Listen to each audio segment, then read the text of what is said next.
In a previous video, we talked about thermal expansion. When you heat things up, atoms jiggle more and they move farther away from each other, causing the whole material to expand. But in this video, we're going to try and answer questions like how much copper expands on heating or how much aluminium expands on heating. So how do you give a number to how much something expands? Well, it turns out that there is one single quantity that can tell you how much something expands, and that quantity is called as linear expansion coefficient.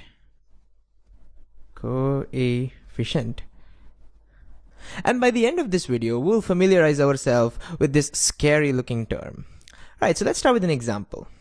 Imagine someone gives you a gold wire, right? So imagine here is our gold wire.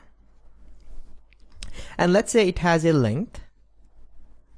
Say it has a length L, and it's sitting on your desk at some temperature T.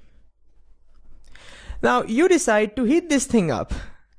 So you have a gold wire and you heat it up, and when it heats up, its temperature rises and the whole thing expands, and you can see it expanding. So as you heat it up, we will see that the wire starts expanding like this. Okay, let's put that thing over here. This is the expanded wire.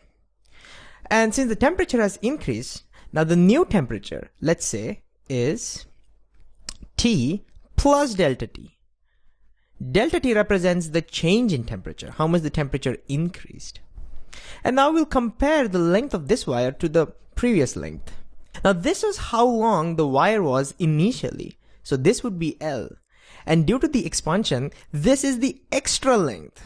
So let's write that down. This would be L. This is L. And this region is that extra length delta L. And the big question now is, what does delta L depend on? Let's think about this. We know that the wire expanded because we increased the temperature.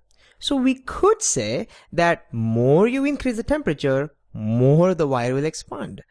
In other words, we could say that more the value of delta T, more the value of delta L, right? Well, experiments support this. In fact, it turns out that for small values of delta L,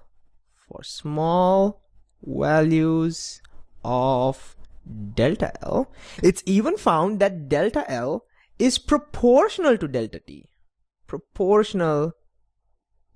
T. And what I mean by this is that if you double the value of delta T, then delta L will also double. And you may be wondering, what do you mean by small values of delta L? How small is small? Well, as long as the expansion is much smaller than the original length. In other words, as long as delta L is much smaller than L, this will hold true.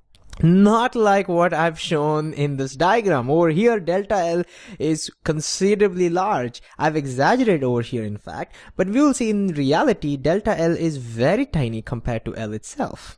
Okay? Alright, anything else that delta L depends on? Turns out, there's one more thing delta L will depend on. Delta L turns out to be also proportional to the original length. And you may be like, whoa, wait a second. Why would delta L depend on L? Well, if you think about this, it'll make sense.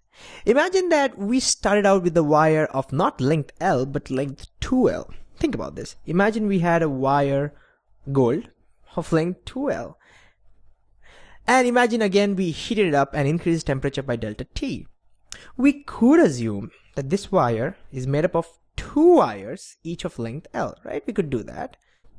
And since we know that each wire or each section of the wire is going to expand by delta L, we will see that this section will expand by delta L and this one will expand by delta L as well.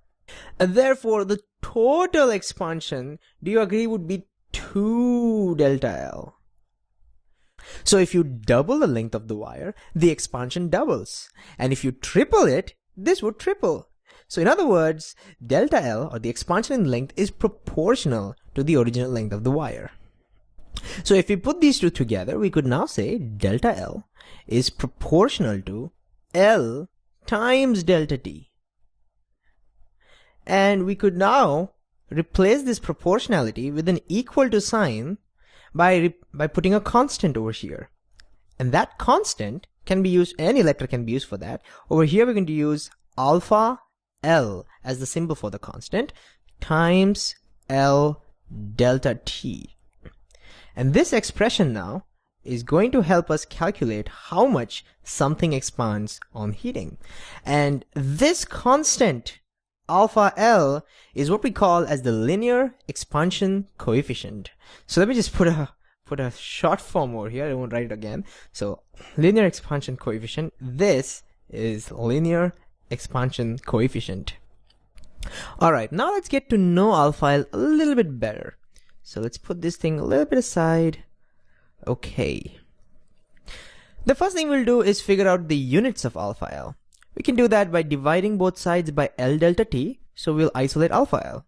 So if you divide both sides by L delta T, the right hand side would be alpha L, which I'm writing over here. And the left hand side would be delta L divided by L delta T. Divided by L delta T. And from this, we can now figure out the units of this. Let's see. Delta L has the units of, well, its length. So it's meters. L is also length. That's also meters. And delta T, temperature, well, the standard unit is Kelvin. So this cancels, which means we end up with 1 over Kelvin or Kelvin inverse. That's the unit of alpha L, the linear expansion coefficient. For example, for gold, it turns out that alpha L values, I just looked it up, is equal to approximately 14 times 10 to the minus 6 Kelvin inverse. And this might seem a little bit weird as to what do we even mean by 14 times 10 to the minus 6 Kelvin inverse? Well, what it means is if you took 1 meter long wire, 1 meter long gold wire, and if you increase this temperature by 1 Kelvin, then notice L becomes 1, delta T becomes 1, which means delta L becomes equal to alpha L. And therefore, in our case, the expansion in the gold wire, this expansion, extra length, the expansion in the length, would be this number, 14 times 10 to the power minus 6 meters. This is meters because this is meters.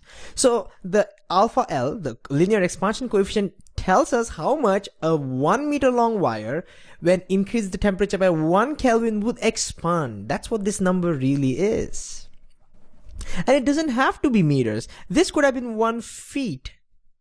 If this was 1 feet, then this would be 14 times 10 to the power minus 6 feet. So whatever unit of length you take, same unit of delta L you end up with. So more the value of alpha L, more the material expands on heating, or more sensitive the material is to changes in temperature. So now let's look at some values of alpha L of some typical materials. So here it is. We have alpha L values in terms of 10 to the power minus 6 Kelvin inverse. Gold is 14 times 10 to the power minus 6 Kelvin inverse. Now look at copper. It's 17, which means copper expands more on heating compared to gold. Aluminium expands even more. And look at glass. Its value is just 4 times 10 to the minus 6 Kelvin inverse, which means glass doesn't expand as much as these metals do. Alright, I want to end this video with a simple numerical. Here it is. So we have a gold wire which has a length of 50 meters at 300 Kelvin. We have to calculate the change in its length when the temperature is increased to 400 Kelvin. Alpha L value is given. It's the same thing. It's gold. I want you to pause this video and first see if you can try to figure this out yourself. Try to do it intuitively. Alright, time for solution. We know that alpha L, that's given to us, is 14 times 10 to the minus 6 Kelvin inverse.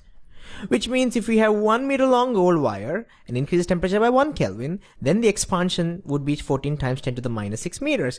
But we have 50 meter long wire. Ooh, that means now if we had increased the temperature by 1 Kelvin, the delta L would be 50 times this number. Does that make sense? For 1 meter it would be so much. For 50 meters it would be 50 times that much. So it would be 14 times 10 to the minus 6 Kelvin inverse multiplied by 50 meters. But this would be the expansion in the length for 1 Kelvin rise.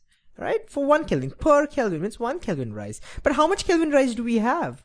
We're increasing the temperature from 300 Kelvin to 400 Kelvin. Well, how much is the change in the temperature here? Ooh, that's 100 Kelvin rise. If this is the expansion for 1 Kelvin rise, for 100 Kelvin rise, well, we just multiply by 100. So multiply by 100 Kelvin. And this is because delta L is proportional to delta T. Just we discussed that. And so now we just have to plug this in. Let's see how much we get. We get 14 times 50 times 100 is 5,000. 5,000 times 10 to the minus 6.